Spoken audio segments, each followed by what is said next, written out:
All right, it is Wednesday, my dudes, and on Tuesday nights, blowouts galore in the NBA. And by galore, I mean there are two of them.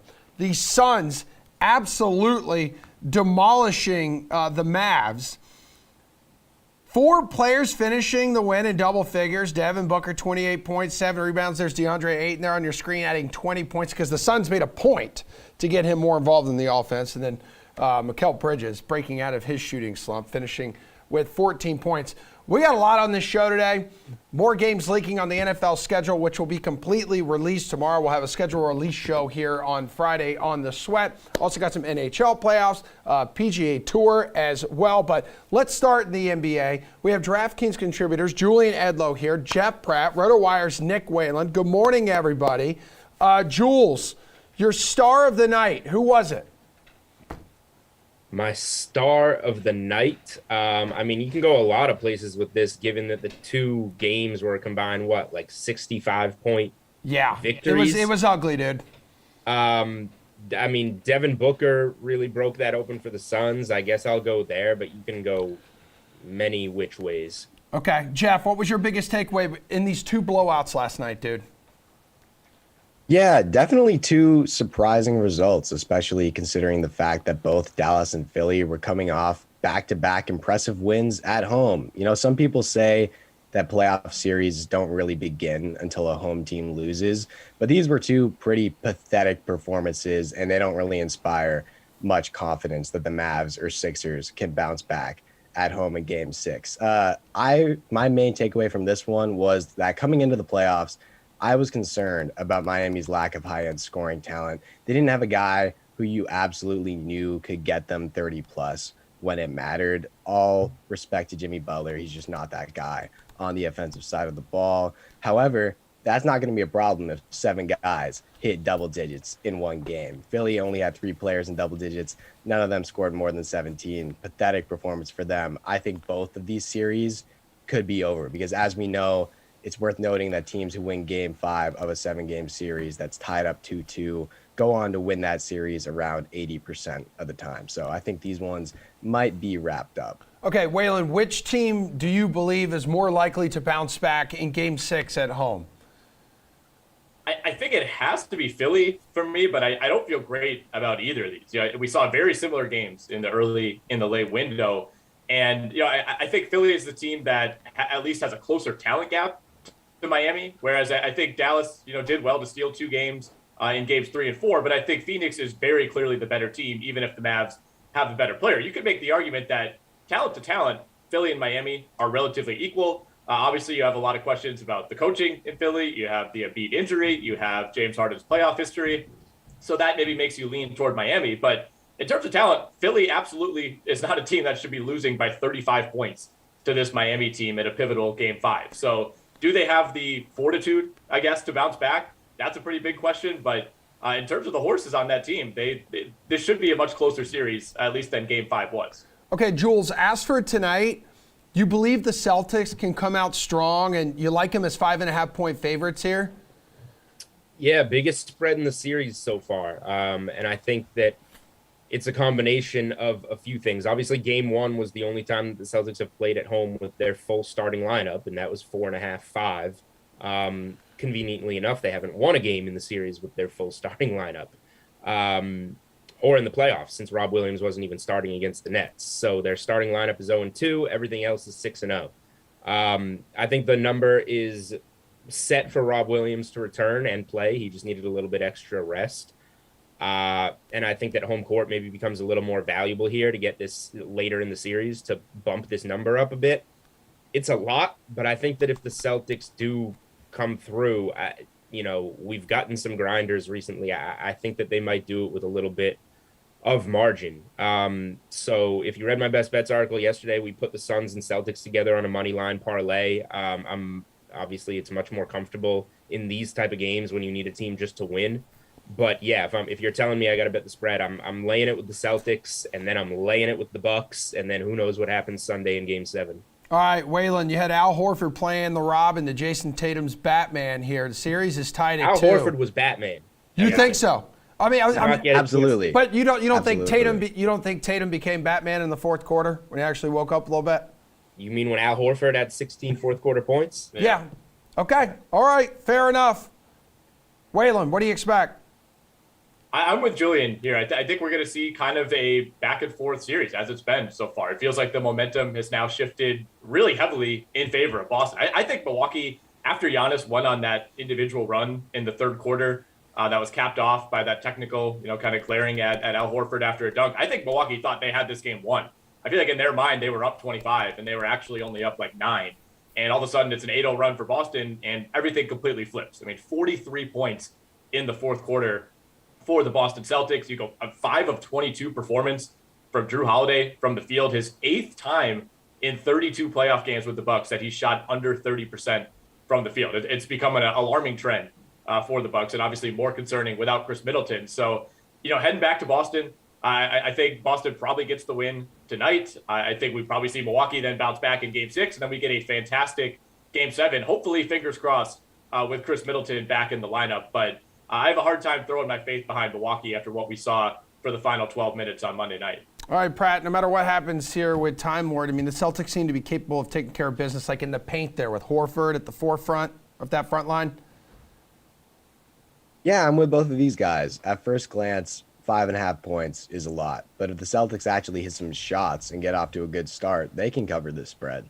Over the last 2 games, we've seen just how valuable Chris Middleton is to the Bucks, as Nick alluded to earlier. Giannis is going to get his, but Middleton has always been Milwaukee's closer, and they've really missed him in the last 2 games. They probably deserve to lose Game 3 after blowing a double-digit lead in the fourth quarter, but barely held on. In Game 4, the wheels completely fell off the bus. In the fourth again, and they got dominated in the clutch when it mattered. Boston crushed the Bucks in Game 2 after getting off to a hot start at home, winning by 23. They have the momentum entering this matchup, and there's a path where this ends up as another blowout.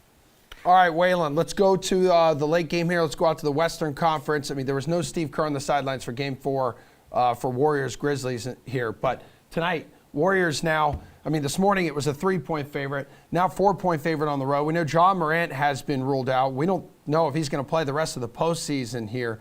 Do you see them closing it out on the road tonight? It's pretty hard for me not to.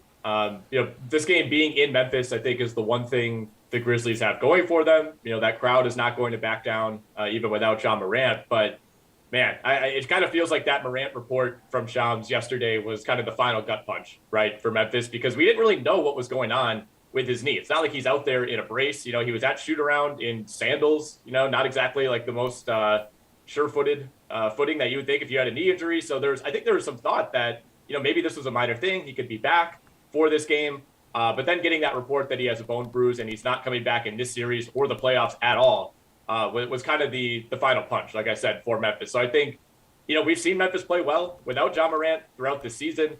But I also think they're not going to get the start from Golden State that we saw in Game 4, where it was 20 points in the first quarter, 38 points in the first half, a historically bad shooting night for the Warriors. History suggests that the greatest shooting team of all time is not going to do that again. So I know it's only a 4-point spread, but I would not be surprised if this is Golden State in a rout. Yeah, Julian, do you anticipate another cold shooting night here for Golden State? I do not. And going back to the Morant injury, it's such a weird injury because I thought it would be structural stuff because it was a Jordan Poole grab and pull, which I do believe to be accidental. He's going for the ball. It's moving fast. But it's I don't get how it's a bruise. He bruised him by pulling his knee. Yes, dude, I'm a little it confused happens. how that led to him being out for the postseason. I think maybe Memphis is lying. I think maybe there's a little something more there than a bone bruise from being grabbed. But either way, I'll play my best Shams role here. I'll tell you John Morant is out for the postseason because Memphis's season is ending tonight and there will be no more games for him to play. Golden State, what did they score? 140 something on Saturday night. And then they come back with an absolute clunker. They missed their first 16, 17 threes at home. Memphis won that game without John Morant. I said they had no shot to win that game without John Morant, the guy that gave him 47, 8, and 8 in their only win of the series. I know the regular season numbers, but those regular season games aren't playoff games at Golden State. And they still were in there, and pretty much Dylan Brooks and coaching decisions and stuff lost them that game. They blew their chance.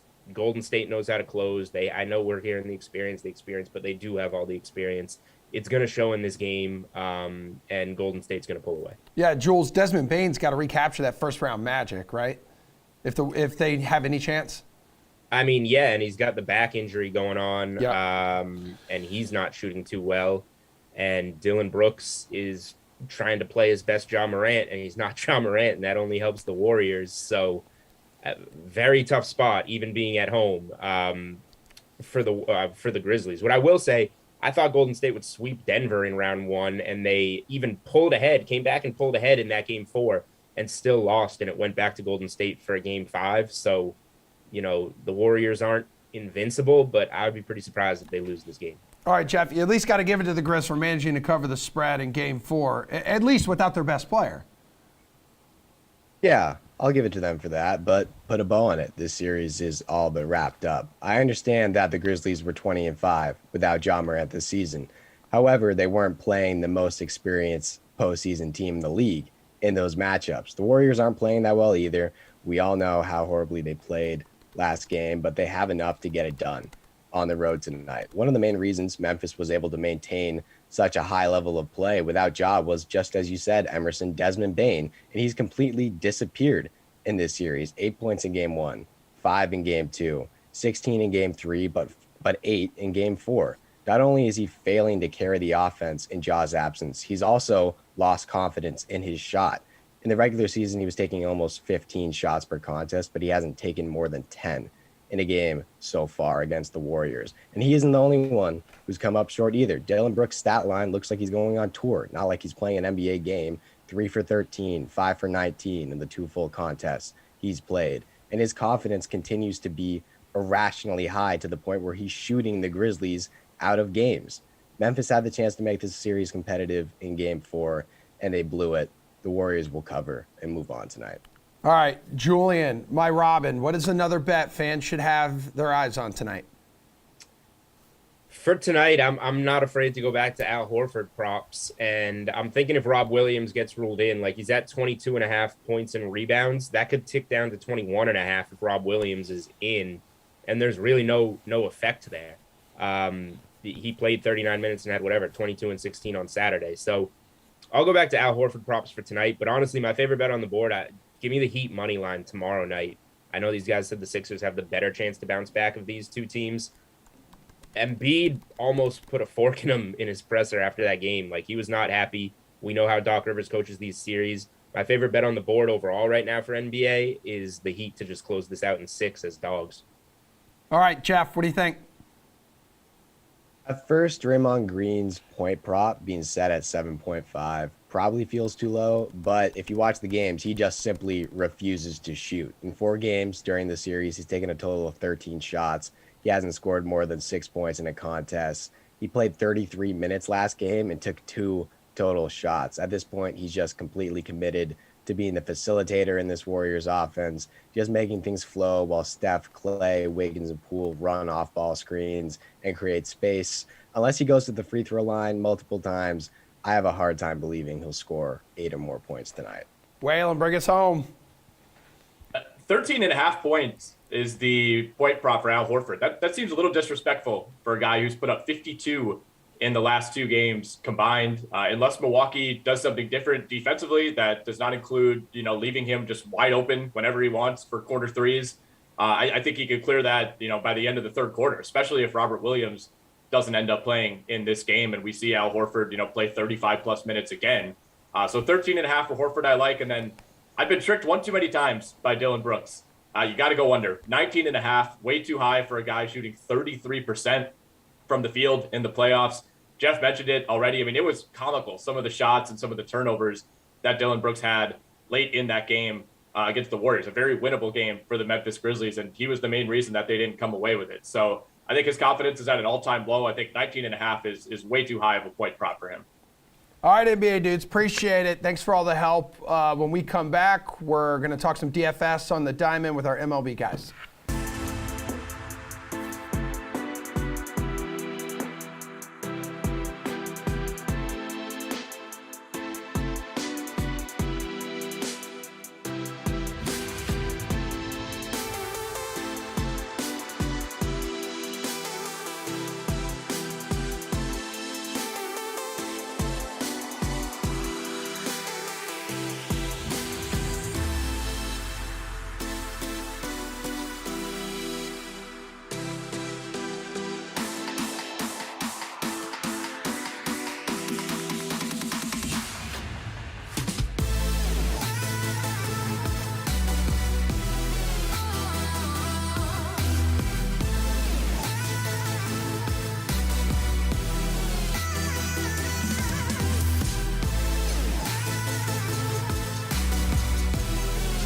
Oh, man, what a night around Major League Baseball. Absolutely incredible. Angels rookie Reed Detmers throwing the first solo no-hitter of the season in a blowout win over the Tampa Bay Rays in Anaheim.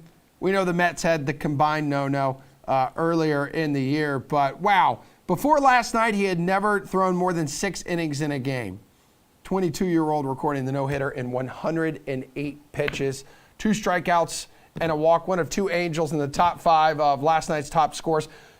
Kyle Bradish, by the way, 11 strikeouts for the Orioles. Cedric Mullins going yard. And then Steve Buchanan's Lord and Savior, Robbie Ray, rounding out the top 5. So let's go ahead and let's look at tonight. We got DraftKings contributors Nick Fryer here. We got Gary and Thorne here on the horn.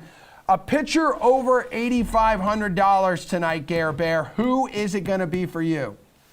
Yeah, I'll preface this by saying I think he's going to be the most popular pitcher by a considerable margin. But I am a basic, as the kids say, so I will definitely have some exposure to Shohei Ohtani. I mean, this is the perfect storm when it comes to ownership, though. We're talking about a guy who is coming off a dominant start against the Boston Red Sox.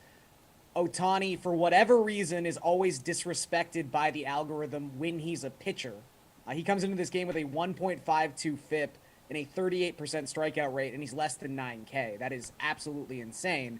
So he's too cheap, he's on a hot streak, and the team he's facing got no hit last night. So, again, Ohtani's going to be the chalk of all chalk. So maybe this would be a time to, like, pivot to even Shane McClanahan, who's been just as good so far this season, but people are now a little bit afraid of this Los Angeles Angels lineup.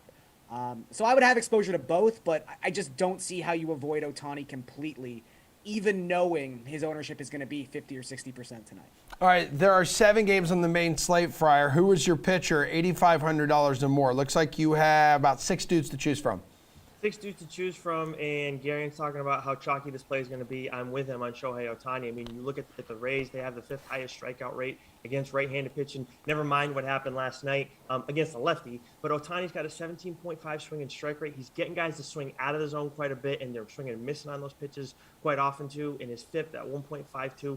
I love the way he's been looking. If you're looking for another option, I know Gary mentioned Shane McClanahan. I'm not as high on him tonight going up against the Angels on the other side of this, regardless of what happened last night. But I do like Miles McCullough going up against the Orioles, as much as they had a solid showing, and I know Cedric Mullins has been tough, but this guy's shoved through the better part of this season after that awful opening day or first start of the season for him. But I think Ohtani is definitely the way to go tonight, but if you want someone else on that high price range, McCullough is my guy. What about the way to go, Fryer, when I ask you about a hitter north of $5,000? Yeah, so I'm going to go with a guy who's kind of been going slow lately, but he is one of my favorite plays throughout the course of the season, other when you're looking at the DraftKings Sportsbook on total bases or just a big bat in general. Yordan Alvarez at 5.9K going up against the Twins and Chris Archer tonight. Yeah, I've seen actually Gary cite it in his targets before how Yordan is a streaky hitter, no question about it, and he's been slumping a little bit of late. I think his last 4 games he has not gotten a hit. But this dude smokes right-handed pitching. He's got a 42.5% hard contact rate against right-handed pitching in 58 plate appearances, just a 10% soft contact rate. And it gets even better for him when he's on the road. And he's got a 449 ISO against righties, 459 WOBA. And he has a pretty unlucky BABIP, too. I mean, a 1.82 against right-handed pitching, so it shows that he's going to continue to do better against them. And lefties have done well against Chris Archer, too, a 39.1% hard contact rate, leading to that 393 WOBA they have against him. Gary, who is your guy in the 5K range? Yeah, I talked about him yesterday, and I'll go back to the well with Pete Alonso at 4,900. He's just really cheap, considering not just how good he's been. Wait this a minute. Season, how good the Mets. Wait a minute. I said hitter north of 5K. You are cheating going $100 under $5,000. How dare you? I'm sorry, I care about the people and want to save the money. Yeah. My apologies. Play by the rules. I'm sorry, I thought you said a hitter that should be over 5K. That's my mistake. Okay, well, go ahead. Let state your case there since you love the people so much.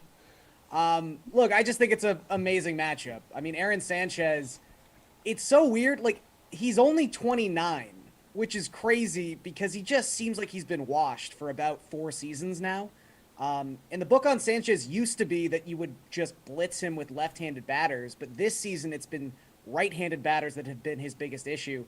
They're hitting .414 with a WOBA well above 470 against Sanchez so far this season. Alonso's got plus power. He's hitting exceedingly well so far in the month of May. And this is, again, just a spot where I think the Mets probably going to score like 5, 6, 7 runs in this contest. And I would be surprised if Alonso's not in the middle of it all. All right. We accept your answer. I don't want to, but we have to. Value hitter, Garion. So you could go anywhere you want here. Likely someone cheap. I'll pick a pitcher. No. I think Juan Yepez is probably the guy that I'm really zeroed in on tonight. Look, his price just hasn't adjusted. He's not going to hit like this for the rest of his career, obviously. But he's 9 for 19 to start. He's got an amazing matchup against Spencer Watkins, who, much like Sanchez, is a right-handed pitcher who has struggled with right-handed opponents so far this season. Watkins actually giving up a 313 average and a 450 WOBA to opposing right-handed hitters. And the Cardinals, one of the most right-handed heavy lineups in all of baseball. So this is probably going to be a pretty short outing for Watkins. Then you get into that Baltimore bullpen, which has been better, but still I think primed for a little bit of regression.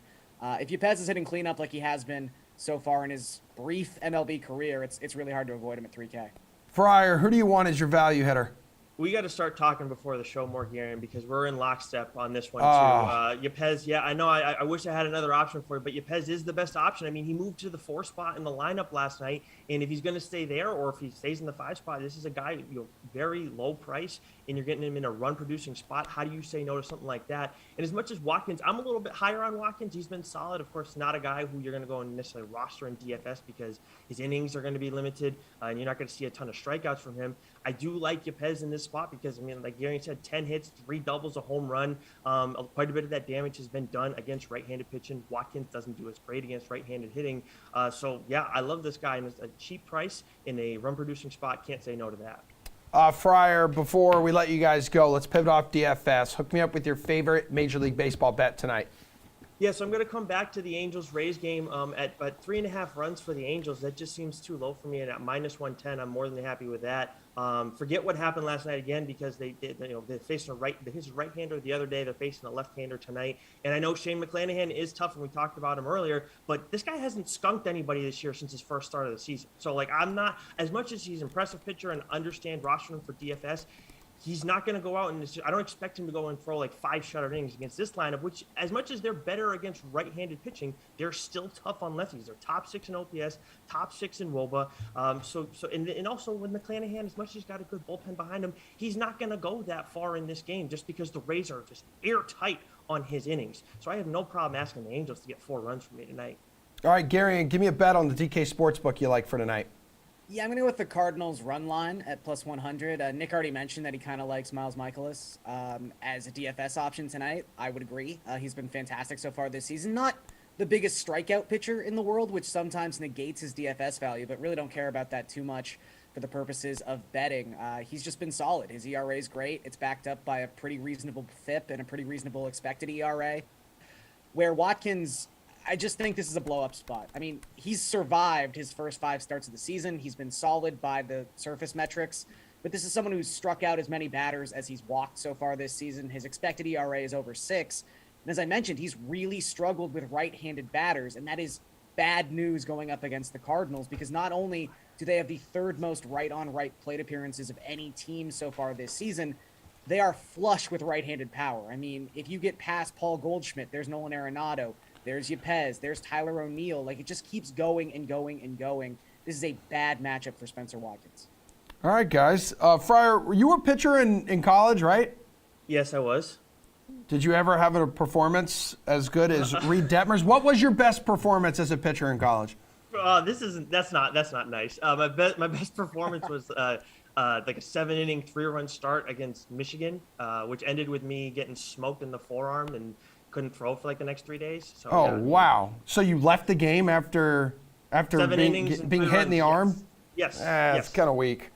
All right. Somebody's feeling saucy today, man. I don't know how I feel about this, Emerson. Gary, and I would ask you about your church league softball stats, but I don't think anybody cares about Painful. That. Who knows how competitive college baseball is in Canada? I sure don't. So I could have played. You guys are great, man. That was a good time. Thanks for all the help around the diamond. Let's see. We got NFL coming up next. Another game being pushed out ahead of the schedule release tomorrow. We'll talk about it with Pierce coming up after this.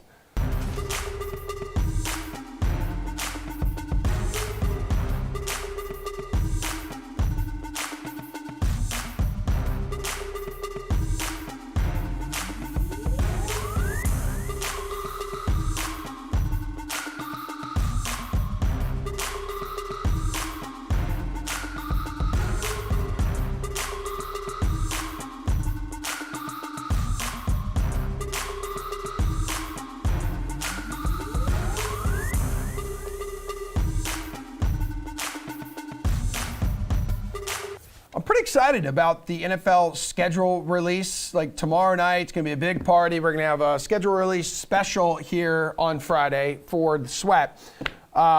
It's become like a weird holiday for NFL fans. Like we know all the teams that our teams will be playing. We just don't really know where they're going to fall in the schedule. But whatever, it's NFL. We live it, we eat it, we breathe it. Pierce Dietrich, DraftKings contributor. Good to have you here, man. Let's put a DFS or sports betting spin here on some of the latest NFL news. One of them, dude, we have the Cowboys-Packers matchup now. That was announced today, November 13th, which obviously is going to be Mike McCarthy's return to Green Bay. Should be an interesting showdown there. Who would you give a leg up to right now, huh?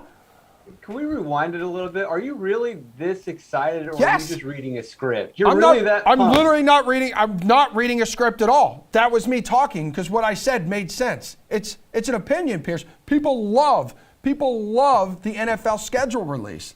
We're not talking about people. We're talking about you. Yes, you love me. The schedule Yes, release. I will sit there because I want to sit there and I want to see when our Super Bowl champion, Jacksonville Jaguars, Duval, will be playing some of the best teams in the NFL. That's exciting to me.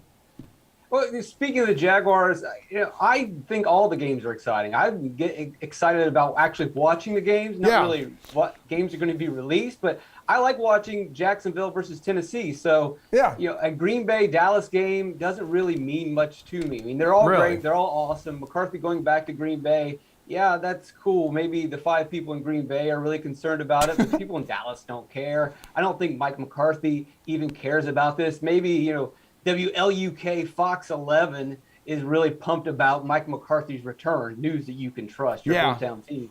But other than that, I don't get, it's not a big deal, these storylines. All the games are great. It's awesome. Sure, I guess maybe there's a little bit more attention that will be paid to this game. Yeah, so November 13th, week 10, but don't you love the drama buildup though, with Mike McCarthy going back and Aaron Rodgers on the other side? Drama. Yes, there is. They didn't like each other. That was clear. Don't you think Mike McCarthy is just going to try to step on their throat, and then Aaron Rodgers is going to try to throw 80 touchdowns? That doesn't get you fired up. Super Bowl? What? Didn't they win a Super Bowl? Am I missing something? They did win a Super Bowl together, but they obviously had a falling out there towards the end. Yeah, but they also won a Super Bowl together. Wait, what do you think he thinks about? The bad days or the actual Super Bowl? I mean, honestly, you think Mike McCarthy is worried about all those that last year was rough, or do you think he thinks about the good moments? No, maybe he thinks about the good moments, but Aaron Rodgers is why do we only have one good moment? Why do we only win one Super Bowl together? Huh? Yeah? Okay. Also, the schedule release, Pierce, we can finally, when this is all released, we can figure out, when you and I are going to be traveling together and we're going to go to some Jags games together. It's going to be absolutely epic, dude. But we have some markets here on the DK Sportsbook we need to talk about. I don't know, is Trevor Lawrence going to lead the league in passing yards next year? Right now, the favorite, Justin Herbert, plus 550. Who do you like in this category as we sit here in the beautiful month of May? I like Joe Burrow at plus 900. We know the Bengals like to run the ball. Mixon was towards the top of the league in rushing yards, and they were pretty committed at times to just being a rush-first team. But towards the end of the season, especially when they made the playoff run, Joe Burrow was passing a lot more, and they realized that, hey, you know what? Joe Burrow's pretty good. Jamar Chase is pretty good. T. Higgins, maybe we should be passing more. And I expect he's almost 2 years removed from his injury. They have improved their offensive line. And we started to see at the end of the season, T. Higgins and Jamar Chase really work together as a dynamic duo. If you want to run back bracket coverage and double team Jamar Chase, then T. Higgins is going to eat you alive. And we saw that in the playoffs. We only got a little bit of a glimmer of that. I imagine we're going to get a full season of Higgins and Chase just destroying defenses. Oh, by the way, Uzoma's good. Boyd is one of the better wide receiver threes in the league. I think they're going to unleash Burrow this season, and you're going to see an aerial assault. Okay. How about on the ground? So Jonathan Taylor, who absolutely crushed it there in that category last year, top of the board, plus 500. But we know like Derrick Henry was so damn good, probably on pace to crack 2K before he got hurt in week 8. He's second, plus 550. Who makes the most sense to you here? Is there someone maybe you could also bring to the table with some value? Taylor and Henry make a lot of sense. But let's try to find some value and Okay. go with a little bit longer odds. Maybe Taylor's workload goes down now that Matt Ryan's in that offense. It's a possibility that Derrick Henry doesn't go through a full season. So you kind of look down through the list and see Najee Harris. He wasn't really that spectacular in terms of efficiency, but it's very hard to ignore his volume. 307 carries as a rookie. That was the second most carries last season. I would only expect them to give him more carries this season, and it's not really going to change. I mean, you got Trubisky at quarterback or a rookie at quarterback. You're probably going to continue to lean on Najee Harris. I think he was at 4th or 5th, 1,200 yards rushing. So, yeah, that's pretty far away from Jonathan Taylor, and there's a big gap to make up. But if he takes a big step forward, if Pittsburgh can improve their offensive line a little bit, and maybe with Matt Ryan in the Colts offense, they're passing a little bit more, it's not completely out of the possibility. I think you may look at Najee Harris. It's Okay. risky, but worth looking at. All right, yeah, because quarterback situation doesn't mean a whole lot there, right? Or it does? Well, I don't think they're going to pass. I mean, if anything, Yeah. they're not going to pass anymore. And another added impact is, look, you had Ben Roethlisberger as the quarterback last year at Pittsburgh. They couldn't throw the ball downfield. That allowed safeties to cheat up, play in the box more, and that really limited the upside of Najee Harris. Maybe now with whoever is at quarterback, the safeties are going to have to lay back a little bit, and that's going to open up some more rushing lanes for Najee Harris to make up that gap and possibly contend with Jonathan Taylor for the rushing title. Okay, cool. Well, there's like Deontay Johnson here's plus 2,200 on the DK Sportsbook just to keep the Steelers like theme alive to lead the regular season in receiving yards. We know Cooper Kupp, he's at the top of that category, plus 700, nearly cracked 2,000 receiving yards last year, Pierce.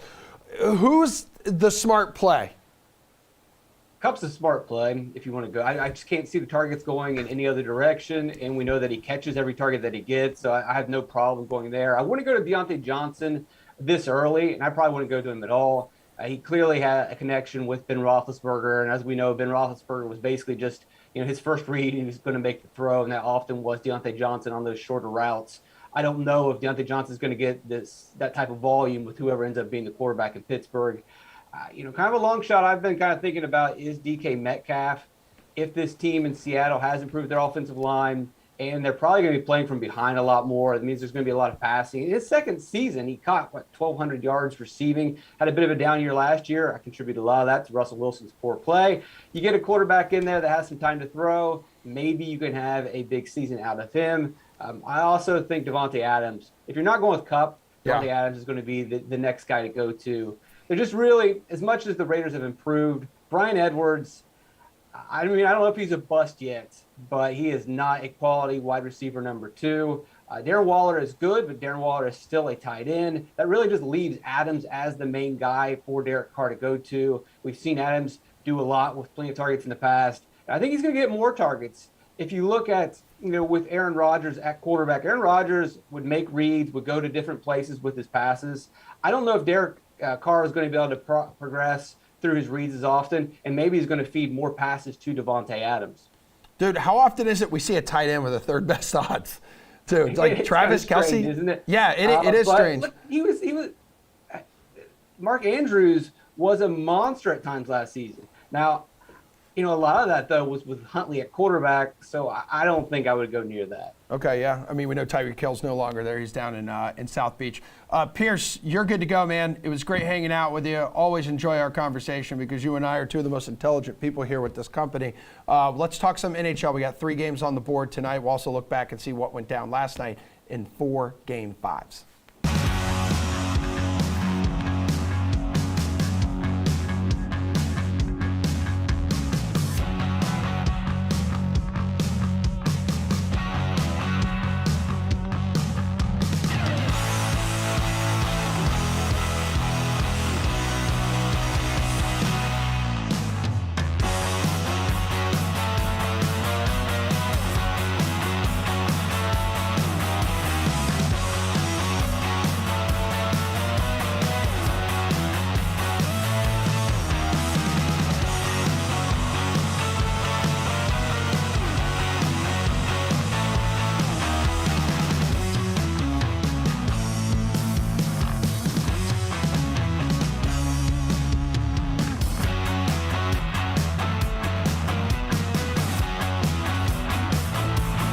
Yo, check this out. Last night, 4 Game 5s. 4 Game 5s around the NHL. They were all tied at 2-2. All of a sudden, like Carolina, Toronto, St. Louis, and then the Kings are like, my germs, baby, my germs. Yo, Paul Bruno, Jeff Ulrich, I got a question for you. Which one of these is most likely to go to Game 7, Jeff? All of them. Every single one. No, I'm just kidding. I think the most likely is going to be Minnesota and St. Louis. I love the way that St. Louis offense bounced back last night. Love Jordan Binnington, but the Wild team has been dominating 5-on-5, and I think at the very least they're just too good to get shut down in Game 6. So I looked at that Minnesota St. Louis series as one that had a very high likelihood to go 7 early on, and there's no reason to think the way the series has gone that Minnesota isn't going to bounce back and push it to 7. I mean, Paul, Charlie McAvoy comes back for the Bruins here, like didn't end up mattering at all. But I'm looking at that series with your Maple Leafs and the Lightning. It is back and forth. So if that continues, a little seesaw match, we're going to a Game 7. I'll give you my thoughts on all 4. Carolina sent a loud message last night with their easy win. That's going to be over very soon. St. Louis won Game 5 on the road and should advance. Coming home, they should be hyped to take that win. And somebody wised up and said Tarasenko was having a big game yesterday. Remember who that was, by the way? Edmonton. Yeah. Was that AJ? Edmonton is in real trouble after being dominated, Jeff. I don't like the way they lost that game at home. You can say, but it went to overtime, but they got outplayed territorially by a wide margin last night. That just shouldn't happen against an undermanned. They didn't even touch the puck in overtime, Paul. Well, that's right. And then you got the Leafs and Tampa, and who's kidding who? This series is going 7. You know why it's going 7? It's in the Leafs' bloody DNA. How about that? Yeah. Every series going 7 games. So there you go. All right. Love it, Paul. Thank you very much for that. So we only have 3 games tonight because, as everybody knows, Avalanche took care of business really easy, handling the Predators easily in 4 games, rather. So tonight, 3 games, dudes. Penguins and the Rangers. Pittsburgh's up 3-1. The Caps-Panthers series is tied at 2. You got the Stars and Flames tied at 2. Paul, who do you want to pay up for in DFS at center? I'm looking at 2 guys. One is the obvious guy in Calgary, Lindholm, centering their top line for $6,200. That's a bargain. I don't know why he's priced so low. We're talking about a 40-goal shooter in the regular season, and he's flanked by 2 of the most explosive scoring wingers in the game. So Elias Lindholm, a bargain at $6,200. I also like Sam Bennett of Florida for $5,000. You get the second-line center for Florida, and he centers a fellow by the name of Jonathan Huberdeau, one of the leading scorers in hockey. So, they're going to be in and around the net, buzzing all night long. That's 2 centers that aren't top of the charts, but certainly key pieces in the lineup that I'm putting together for tonight's action. All right. Who is your dude at the dot? Yeah, so, I mean, obviously we got Barkov, Crosby, Zibanejad at the top, and I'm looking at Mika Zibanejad at 6,500 as a player to kind of build around tonight.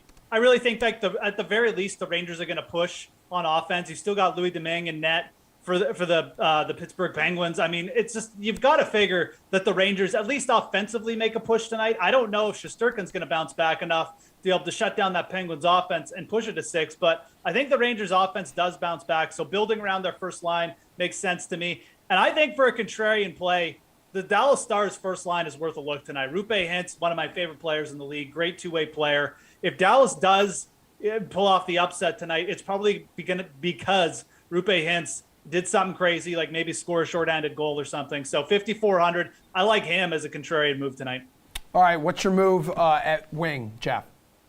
Yeah, and we'll stick with the Stars. I mean, I think Jason Robertson at 5,600 is overdue to do something in this series. Joe Pavelski's scored some goals, but Jason Robertson is such a slick winger. Again, if you're playing the contrarian move in GPPs, not many people are going to be targeting the Stars. I know Calgary's had like 50 shots the last 2 games, but if Dallas wins this game, it's going to be on the back of guys like Robertson and Rupe Hintz. So I think pairing those 2 makes a lot of sense. If you're going to pay up for someone, I don't know why you fade Jake Gunsel at this point, scored goals in every single series. One move you could make if you're going to fade Gunsel is just to use Sidney Crosby with Brian Rust. Rust is probably overdue for a little bit of a breakout himself, had 9 shots on goal in Game 1. That Penguins first line just dominating right now. You liked them to take this series, right? Wasn't it last week?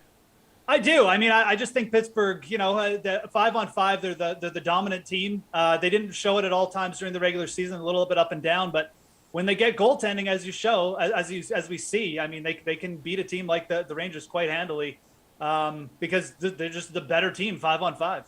All right, Paul, winger, which one needs to be in your lineup? It's a Calgary stack. That's the easy call. They're going to be largely owned, but you don't want to miss out on Gaudreau and Tkachuk, priced at $6,200 and $5,900. This team will not blow it at home, and these guys will be a key reason why they win, and they'll win it going away. TJ Oshie, a longtime playoff performer for Washington, I think is a guy that will be low in terms of ownership. The Caps are throwing a big-time scare into Florida, and if that continues, you can bet Oshie will be front and center there. He costs only $3,800. He'll play top 6 minutes. He's on the power play. Great value for that price. And then Artemi Panarin of the Rangers, they got to answer, and they got to answer on the shoulders of their best players. It's put up or shut up time for the Blue Shirts, and Panarin's been one of the league's leading scorers for the last couple of years. He won't fall short. He'll represent tonight, and that'll cost you $6,000. All right, Paul, back on the blue line here. Is tonight a pay-up spot? Like with just 3 games, you have 3 dudes that are going to cost at least $6,000. No, I'm spending on the forward line, so I'm finding a power play quarterback for Calgary. It's a Calgary stack night, and Rasmus Anderson's a part of that for $4,400, coming in cheap. Great value on the back end in behind that top line, so that quartet will be in there. And Jacob Trouba is a guy that shouldn't be overlooked, but he is consistently in DFS play. He's priced at $5,100, so that's because he's got 30 shots on goal in his last 10 games, along with 21 blocks, averaging a nice double-figure return in DK play on a regular basis. And I expect the Rangers to be heard from tonight, so he'll be a part of that action too. Jeff, a defenseman, you need the roster tonight. Yeah, there's still some pretty good value here. We only have a 3-game slate, but like Mike Matheson of the Pittsburgh Penguins, really good value at $3,700. Again, that offense has just been clicking, and I don't expect them to necessarily get shut down completely tonight. I think that the Rangers could make a push, but I think Pittsburgh will still get some goals. And Miro Heiskanen, again, if you're going to play the Dallas Stars like a mini stack there with like Robertson and Hintz, why not throw in Heiskanen, who's playing big minutes? He produces in block shots and shots on goal. So if you're going to go contrarian there, make that move. But I think my pay-up option, I'll take the discount on John Carlson at $5,900. I'm with Paul. Like, I think Washington is really going to push Florida in this series, perhaps even grab the upset again tonight. John Carlson, you can pair him with some of their cheap wingers like an Oshie or just pay up for Ovechkin. But I like Carlson the most of the top 4 guys, You get him under $6K, that's good value. All right, fantastic work. Paul, you are free to go. We will talk to you tomorrow on a Thirsty Thursday edition of The Sweat. Jeff Ulrich, please stick around. Let's talk some Byron Nelson because that tees off tomorrow, and I have some DFS questions for you.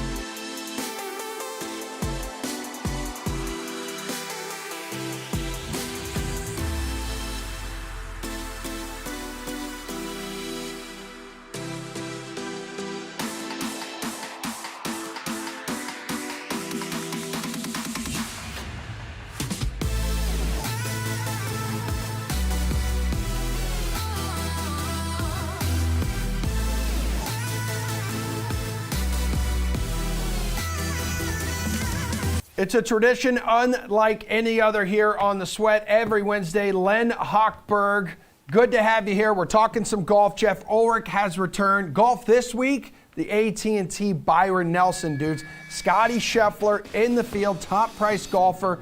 We know why. He just won the Masters. The man cannot be stopped. But let's talk about Justin Thomas here. Like, is he worth paying up for this week? He's been in some pretty good form recently, but Jeff, as you mentioned, he still hasn't won since the Players last year.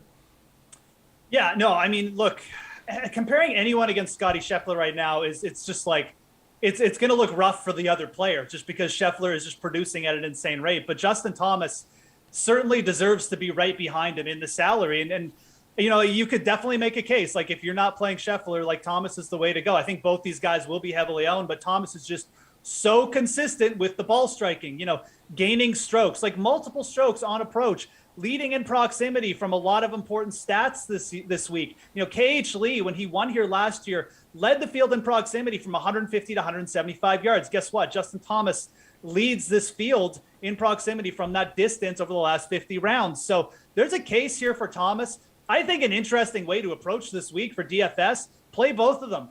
Scotty Scheffler's under 11K for some odd reason. I don't know why, but that is way too cheap. And Justin Thomas at only 10.6, you can actually fit both these guys in. So yeah, I think that Thomas definitely deserves to be up there with Scheffler, but playing both of them is definitely a strategy where I think you could get, obviously access to both and get more of a contrarian build this week. Damn, that is a lot of money there, Len, that Jeff is spending. We know JT's recently alternated top 10 finishes with finishes right around 35th place, so he's due for a top 10 this week.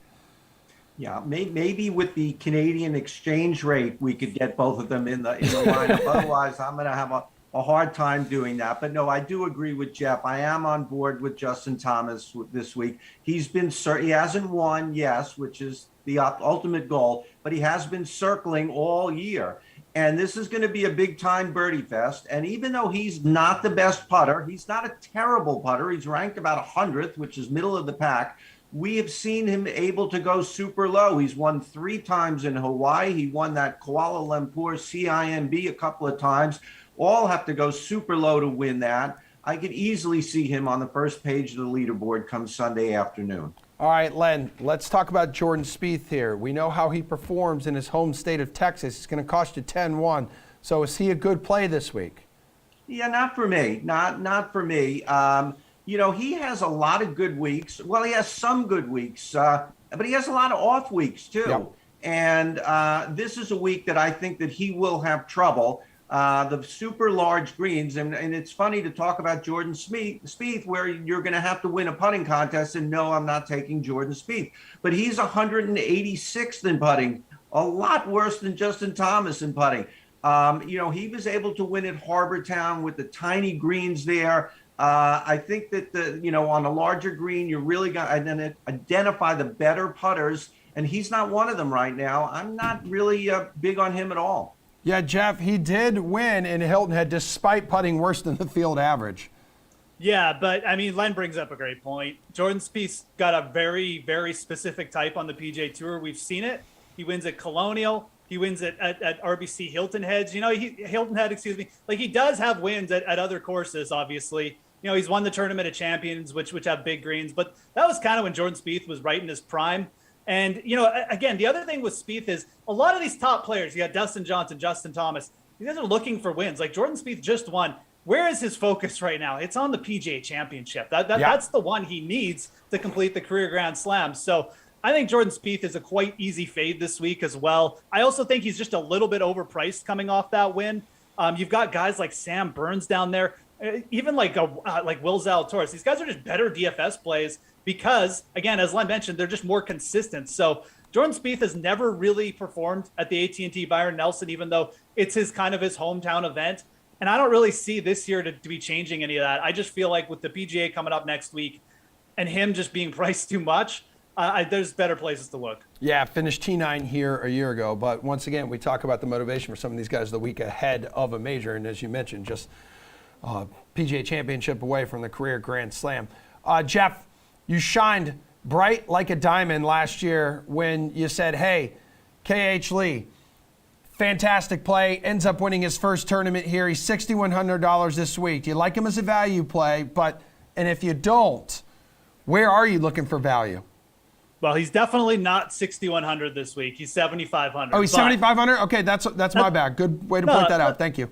Oh, that's all right. He's 7,500, but and he should be. Like, he actually played well last week. So, you can look in that range with KH Lee, and I don't think KH Lee is necessarily a terrible play. It's just a course that sets up well for a guy who can get hot with his irons and putter and doesn't have to worry too much about, missing big off the tee, which he sometimes can. But I look at that range, and I think you can actually, you can get up $100 and go to Mito Pereira, which I love this guy as a player.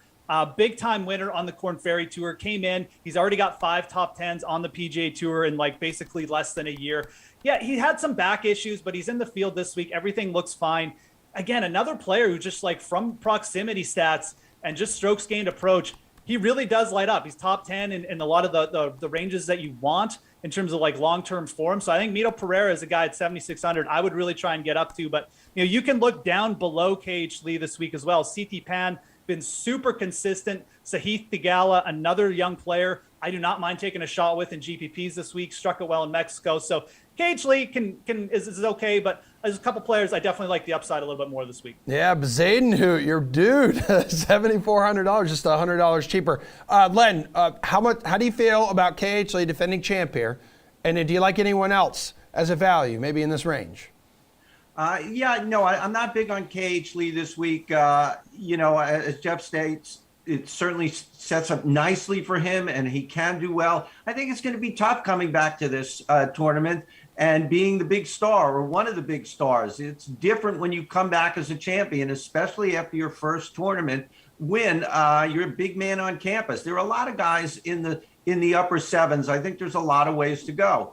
I'll throw out three guys lower, under 7, to get some people to find some value out there. Grayson Sigg is $6,900. He's missed only 2 cuts all year. I'm going to focus on guys who could make cuts. This is a 156-man field. Sigg has missed only 2 cuts. They've come at PGA National and last week at TPC Potomac. Completely different from this week's Craig Ranch. Hudson Swafford, we've seen he can go low at a birdie fest. He won the Amex. He's made 4 cuts in a row. And even Pat Perez, also 67, just like Hudson Swafford, 6 of 7 cuts. He can figure out his way to get to the weekend. He's veteran enough. He's smart enough. He's not going to contend, but he knows how to get to Saturday and Sunday. Okay. Jeff, don't sleep on Matthew Wolff there, too, around $7,200.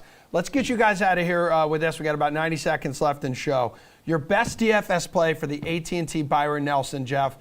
Who is it? And make a case for him. So, I mentioned Mito Pereira at 7,600. And, again, just as a pure value play, I absolutely love that price. You're getting kind of the injury discount, a little bit of fear built into so his ownership percentage definitely will not be up there. I have no problem, using him just as a value play. But, if we're talking about top plays here, it's really tough to just get off the top 2 players. I think you need to have access to one of Scheffler Thomas. I'm going to make Justin Thomas kind of the guy that you should be building around. He just needs to get a little bit hot around the greens or with the putter, and Justin Thomas is going to win. The proximity stats just do not lie. He's hitting it too close. He's going to have a ton of room off the tee here. I think Justin Thomas is a player you should build around at the top. Okay, you're up, Len. Yeah, I don't see how you can avoid at least one of the top players. I'll say Dustin Johnson can tear up the course as well. These par 5s are all short. But I do want to mention Maverick McNeely, 7,800. He could fit in any lineup in that price. Has not missed a cut in 6 months. Obviously, we want more. He has great numbers, par 5 scoring, eagles, birdie average. These are all things that are going to matter this week. He could win this tournament $7,800. Yeah, birdie making machine, and we know how he does on those par 5s, man. He just bombs away. Len, Jeff, good stuff, man. Ulrich, hopefully Reed T. Fowler joins us 5 o'clock Eastern time for a Wednesday edition of the slate, the highest rated edition of the slate on a weekly basis. We're going to talk a lot more golf. We'll dive into some of the schedule release stuff too for the NFL. Madden starts here at high noon, everybody, and we'll see you tonight at 5 o'clock, and then the Sweat tomorrow morning, 11 o'clock Eastern.